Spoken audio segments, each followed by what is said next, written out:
How good is this? We're catching up with Jess Trengove. You might know her as marathon runner extraordinaire, but she's also incredibly passionate about having a safe and active lifestyle and the environment. Hi, Jess.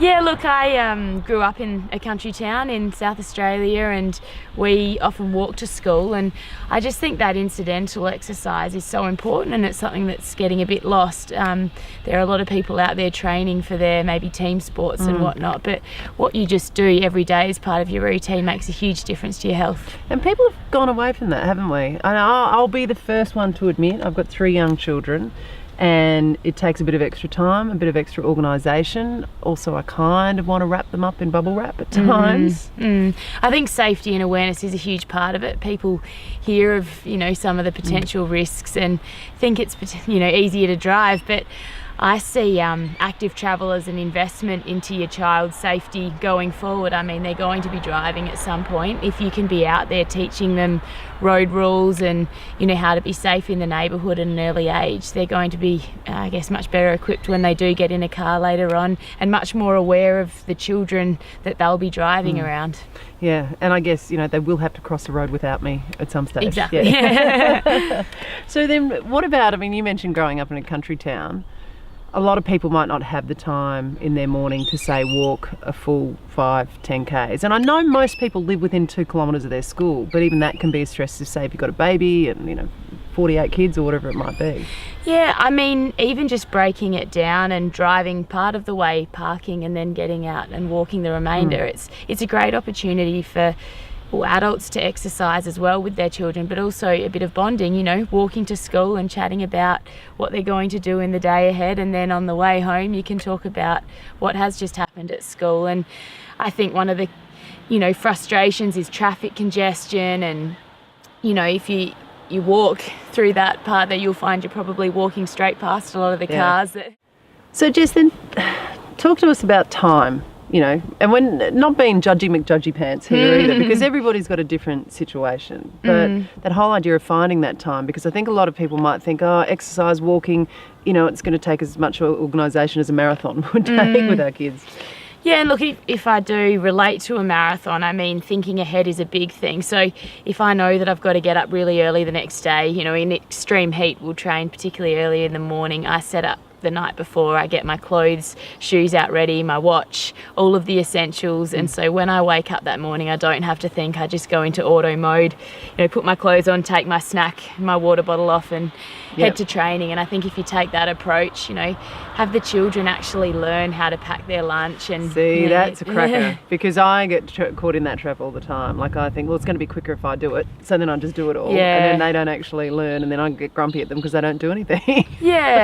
There may be some frustration at first, but down the track, kids enjoy that independence and that control they have over being able to do things for themselves, go and get their lunch, put their uniform on, and it's a team effort that gives you that extra bit of time to park and walk the final 10 minutes to school.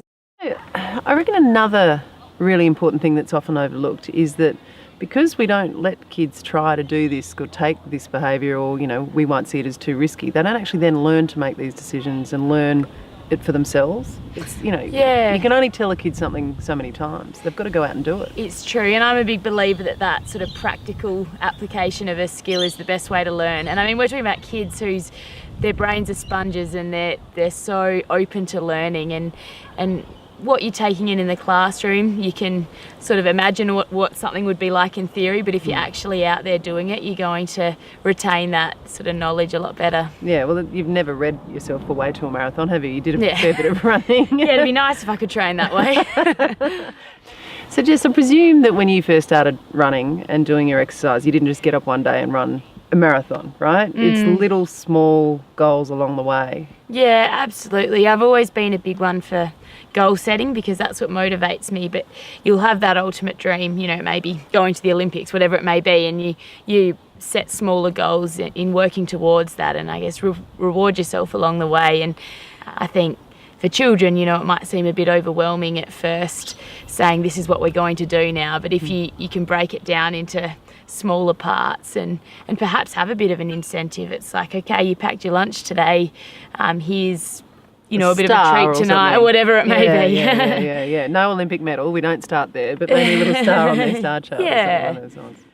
Just the other thing too, I guess, once you get into these habits and if you're heading along the same paths every day, you end up running into other people and it become a bit of a social event. And you could probably even rely and create that social network to help each other out to be able to get kids to school. I think so. And yeah, growing up in Naracoorte, I think that's one of the reasons my parents were happy for us to walk and ride to school, is because they knew that that the community were looking out for each other's children. And I think you can definitely get a sense of that in a neighbourhood, is that your neighbour or someone down the road is going to be walking their children too, and they can keep an eye on yours, and you might even be able to rotate. And I think that's how you form friendships as well. I mean, I love going out to training because there's some of my best friends out there now, and that's all happened because we had similar goals and share a lot in common. So, and it might even just start as that organisational chat that you quite often have standing by your car outside of school or outside the classroom, or you can actually be doing it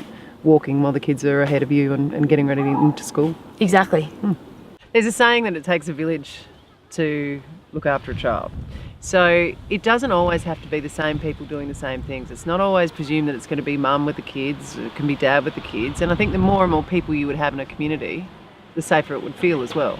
Absolutely. And I mean, having more people in your network and of options, like it might be the grandparents that walk your children to school, it could be someone that you've met at the recent orientation night and that you became friends with. I think the more people we've got out there looking around as well, the safer the neighbourhood will feel. Yeah, because stranger danger, it's a big one and you do worry about that. But if more people are looking after and out for your children through this community, the better. Absolutely. You said before that children's minds are like sponges. Being able to form these habits might actually change how they then see transport in the future. They might not be so quick to go and need or jump in a car if they become these active users. Yeah, it's true. And if we're, I guess, developing a generation that's very conscious of the environment and also spending habits, they may be more likely to commute to work or study on the bike or walking if they have developed those habits at a young age. Yeah. So Jess, you and I can talk about this. It's a beautiful day. I'd love to sit here with you all day, but there are actually some resources out there that if people are thinking, right, I'm going to try this, they can go to. There are. So the Way2Go website has some great information on not only how to get started, but actually reviewing what you're currently doing so that you can sit with your child or children and say, well, this is what we're doing now, how could we improve? And has some nice little exercises and education tools to get started. Yeah, because I guess it's all well and good if the parents decide this is what we're doing, but it's really the best way it's going to work if everyone makes this decision together and has ownership. Yeah, I think children having ownership is the key. They'll feel, I guess, more motivated to do it if they've kind of come up with the idea. Yeah. Well, we've been talking about all of this. Why don't we take our first steps? All right, let's do it. Race here.